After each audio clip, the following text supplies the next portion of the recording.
Bridgerton actress Phoebe Dynevor recently provided a disappointing update on Daphne Bridgerton, revealing a harsh truth about Netflix's hit show. Bridgerton Season 4 is officially more than halfway done filming, set to wrap up in April 2025. The upcoming season will focus on Benedict Bridgerton and his fairy tale romance with Sophie Beck. Bridgerton Season 4 is based on the third installment of Julia Quinn's Bridgerton books, An Offer from a Gentleman. Many familiar faces will be in the new season, including characters such as Lady Danbury, the Mundrich family, Queen Charlotte, and, of course, the Bridgerton siblings. However, not all members of the Bridgerton family will return for Season 4. In fact, it was unknown whether Viscountess Kate Bridgerton would come back until a cast update confirmed Simone Ashley's return for Bridgerton Season 4. Unfortunately, not all Bridgerton actors were lucky. Phoebe Dynevor, who portrays Daphne Bridgerton, has confirmed that she will not be reprising her role for the second season in a row. This update is not surprising, but it is still disappointing. More importantly, Dynevor's confirmation reveals a harsh truth about Bridgerton: the show has a problem putting its titular family first. Daphne's future in Bridgerton is unclear, and that's a problem. Daphne is the eldest daughter in the Bridgerton family. Recently, Phoebe Dynevor spoke with Screen Rant's Grant Hermans about her career and her time in Bridgerton. When asked about a potential return, Dynevor confirmed she would come back if production wanted her, but she has not gotten the call yet. Dynevor also slyly suggested she is interested in returning to Bridgerton as Daphne, claiming she is available during Bridgerton's current production of Season 4. This is the first indication that Dynevor left Bridgerton because production felt she was no longer needed and not of her own accord. Phoebe Dynevor's career spiked during COVID-19, so she did not have a real chance at being part of the Bridgerton cast and crew in a post-pandemic society.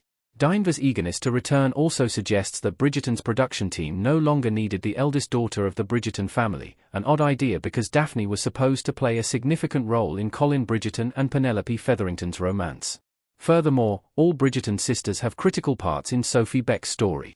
Bridgerton's reluctance to ask Dynevor to return only confirms what the show continues to portray: Bridgerton no longer prioritizes the central family. Bridgerton has prioritized other characters over the titular family. Original characters have become more central than the Bridgertons themselves. Phoebe Dynevor's interview confirms a harsh truth: Bridgerton has forgotten about the titular family.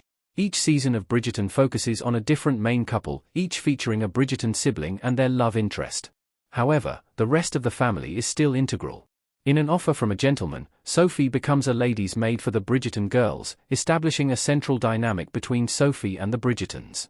In When He Was Wicked, Colin and Michael, introduced as Michaela in Bridgerton Season 3, spend a lot of time together, which involves Colin giving Michael key advice on his relationship with Francesca. While Bridgerton has established its own dynamics between the siblings, each season features less time with the Bridgerton siblings, focusing on characters who do not exist in the Bridgerton books. Queen Charlotte has become such a favorite that she has her own spin-off, Queen Charlotte, a Bridgerton story. Other characters who had significant storylines in the show include the Featheringtons, Theo Sharp, Cressida Cowper, and the Mundriches. Of course, the Featheringtons are among the most prominent families in the Bridgerton books. However, aside from romancing Mr. Bridgerton, the Featheringtons only appear during brief scenes to provide comedic relief. In Bridgerton, the Featheringtons have well-developed storylines, from the bizarre Cousin Jack storyline to Lord Featherington's gambling issues. Furthermore, Lady Whistledown has a different function in the show. In the books, Lady Whistledown is a narrative device for the Bridgertons. Penelope's column foreshadows Kate and Antony's true love match and notifies Benedict of Sophie's whereabouts before Araminta can ship Sophie off to Australia. While Lady Whistledown's letters have similar functions in Bridgerton, her column primarily exists as a storyline for Queen Charlotte and overall drama, illustrating another example of how the show prioritizes original characters over the Bridgertons. Other examples of Bridgerton prioritizing original characters include Eloise's unnecessary brief romance with Theo, an in-depth look at Cressida's dysfunctional family, and the introduction of Lady Danbury's brother.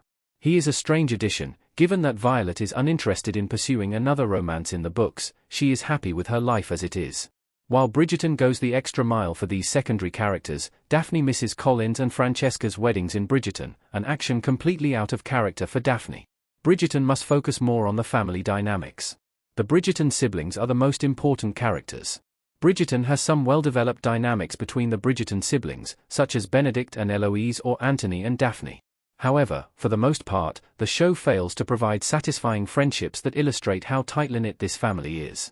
Eloise and Francesca are super close in the books. Although Francesca needs her space, she and Eloise are often referred to as twins because they share the same birthday 1 year apart, and are close.